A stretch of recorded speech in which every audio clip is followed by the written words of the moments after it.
जहां छत्तीसगढ़ के लगभग 70 से ज्यादा बच्चे किर्गिस्तान में फंसे हुए हैं और छत्तीसगढ़ सरकार पूरी मॉनिटरिंग कर रही है। और इसी कड़ी में छत्तीसगढ़ के बच्चों से सीएम साय ने मुलाकात, माफ कीजिएगा, उनसे बात की है, फोन पर बातचीत की है और इसी के साथ साथ मदद का पूरा आश्वासन भी दिया गया है। तो सीएम साय ने बातचीत बच्चों से की और कहा है कि किर्गिस्तान में फंसे छत्तीसगढ़ के जो बच्चे, उनको आश्वस्त किया गया है कि छत्तीसगढ़ की सरकार उनके साथ है, जो भी आवश्यकता पड़ेगी हम करेंगे। तो किर्गिस्तान से जुड़ा हुआ यह मामला है जिसमें पूरे भारत के लगभग 1500 से ज्यादा बच्चे फंसे हुए हैं। वायलेंस वहां पर हो रहा है। मिस्र के बच्चों के साथ किर्गिस्तान के जो बच्चे थे उनका विवाद शुरू हुआ और उसके बाद वहां पर बच्चों के बीच, छात्रों के बीच हिंसा फैली और इसी हिंसा के बीच में पूरे भारत के 1500 बच्चे, लगभग 1500 बच्चे फंसे हुए हैं। और छत्तीसगढ़ की बात करें तो छत्तीसगढ़ के लगभग 70 बच्चे फंसे हुए हैं। सीएम विष्णुदेव साय पूरे मामले की मॉनिटरिंग कर रहे हैं कि छात्रों को किसी तरह की कोई तकलीफ ना हो और इसी के साथ साथ उन्होंने आश्वासन भी दिया है कि जो भी आवश्यकता पड़ेगी हम करेंगे।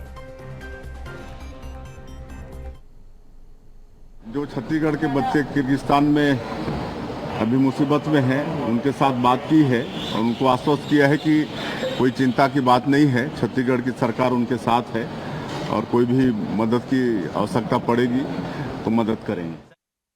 तो यह पूरा मामला किर्गिस्तान से जुड़ा हुआ है जहां पर ऐसे छात्र भारत के जो कि पढ़ाई करने के लिए, अपनी शिक्षा पूरी करने के लिए पहुंचे हैं, लगभग 1500 की संख्या में पूरे भारत से ऐसे छात्र हैं जो अभी किर्गिस्तान में फंसे हुए हैं।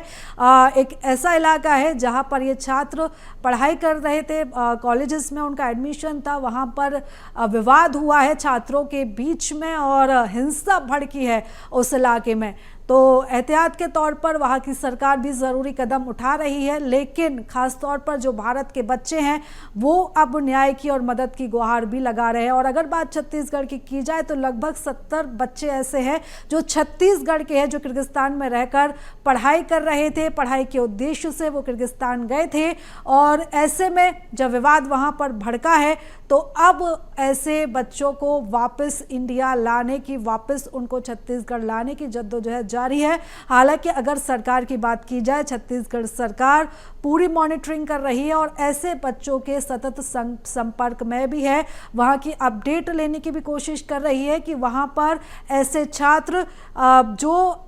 उस वायलेंस वाले क्षेत्र में फंसे हुए हैं वहां पर उनको किसी भी तरह की कोई दिक्कत का सामना ना करना पड़े, किसी भी तरह की अनहोनी उनके साथ ना हो, इसको लेकर छत्तीसगढ़ सरकार पूरी कोशिश कर रही है, मॉनिटरिंग कर रही है और लगातार ऐसे जो छात्र हैं उनसे बातचीत करने की भी कोशिश कर रही है। तो किर्गिस्तान से जुड़ा हुआ ये मामला है। हम आपको एक बार फिर से विस्तार से बता देते हैं कि किर्गिस्तान, जहां पर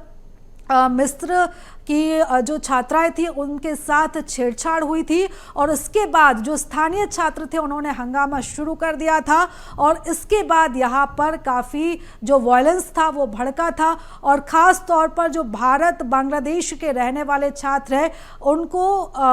वो इस वायलेंस में फंस गए हैं। और इसी कड़ी में अगर बात की जाए भारत की तो अब ऐसे बच्चों को अब सुरक्षित करने की कोशिश भी की जा रही है। और ज़्यादा जानकारी के साथ सहयोगी अविनाश हमारे साथ जुड़ चुके हैं। अविनाश, किर्गिस्तान में इस समय जो वायलेंस चल रहा है, ऐसे में एक सबसे बड़ा मुद्दा है कि भारत के बच्चों की सुरक्षा हो, वो किसी भी अनहोनी का सामना ना करें। और ख़ास तौर पर अगर हम छत्तीसगढ़ की बात करें तो छत्तीसगढ़ सरकार पूरी मॉनिटरिंग कर रही है, बच्चों से पल पल की अपडेट भी खुद सीएम साय ले रहे हैं।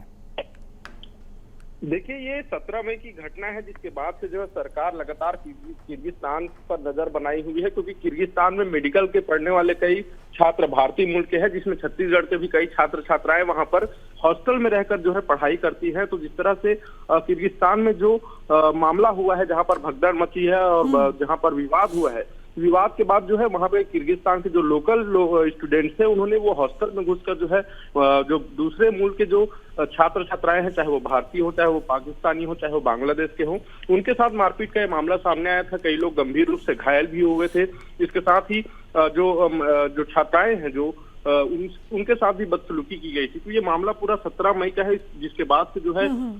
मुख्यमंत्री विष्णुदेव साय ने जो है छत्तीसगढ़ के जो निवासरत हैं, जो छत्तीसगढ़ के रहने वाली छात्र छात्राएं हैं, उनसे फोन कॉल पर उनसे बातचीत की थी। इसमें शिवानी तंबोली नाम की युवती है, उससे भी बातचीत हुई जो कि जांजगीर चांपा की रहने वाली है। तो उनसे पूछकर जो हालचाल जाना है, इसके साथ ही जो अन्य छात्र वहां पर फंसे हुए हैं, वहां पर हॉस्टल में रुके हुए हैं, उनको भी उनसे बातचीत करके जो है उनको सुरक्षा के पुख्ता इंतजाम का आश्वासन दिया गया है। इसके साथ ही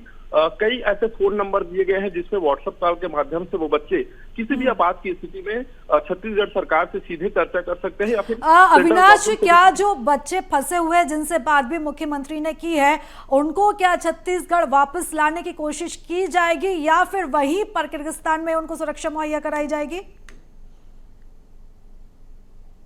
जी, सरकार की जो बातचीत है वो किर्गिस्तान के सरकार के साथ हो रही है और इस मामले पर अभी जो अब माहौल है वहां पर काफी शांत हो चुका है, लेकिन अभी भी भय की स्थिति बनी है कि बाहर निकलने पर किसी भी तरह की कोई घटना हो। लेकिन सबसे बड़ी अपडेट ये है कि वहां पर परीक्षा होने से, परीक्षा का जो समय सारणी है वो 13 जून से वहां पर परीक्षाएं होनी थी, 17 मई से 13 जून तक, लेकिन अब उन परीक्षाओं को जो है ऑनलाइन फॉर्मेट में कर दिया गया है। तो बहुत सारे ऐसे बच्चे हैं जो अब अपने मूल राज्यों में, मूल देशों में वापस लौट चुके हैं, जिसमें छत्तीसगढ़ की भी 2 छात्राएं थी जो अब छत्तीसगढ़ वापस लौट चुकी है, जिसमें शिवानी तंबोली और आकांक्षा तंबोली, ये दोनों यूक्रेन से लौटी थी और किर्गिस्तान में फंसी हुई थी। वहां पर अब इन्हें वापस छत्तीसगढ़ लाया जा चुका है, इसके साथ ही और कई जो छात्र है वो जिस शहर में जो घटना हुई थी उससे काफी दूर में है, तो उन्हें वहीं सुरक्षित रखा गया है। लेकिन परीक्षा जो होनी थी 27 मई से 13 जून तक, उन परीक्षाओं को अब ऑनलाइन पैटर्न पे कर दिया गया है, ताकि बच्चे जो है हॉस्टल में रहकर या फिर अपने घरों में रहकर जो है परीक्षा दे सके, ताकि वो सुरक्षा उनको सुरक्षित रहे और किसी भी तरह की घटना पे उनकी संलिप्तता या उनको किसी भी तरह का नुकसान ना हो। तो इसको लेकर सीएम साहब ने बिल्कुल अविनाश, नजर बनाए रखिएगा, आपसे अपडेट्स हम आगे लेते रहेंगे। फिलहाल बहुत धन्यवाद तमाम जानकारी के लिए, चर्चा के लिए।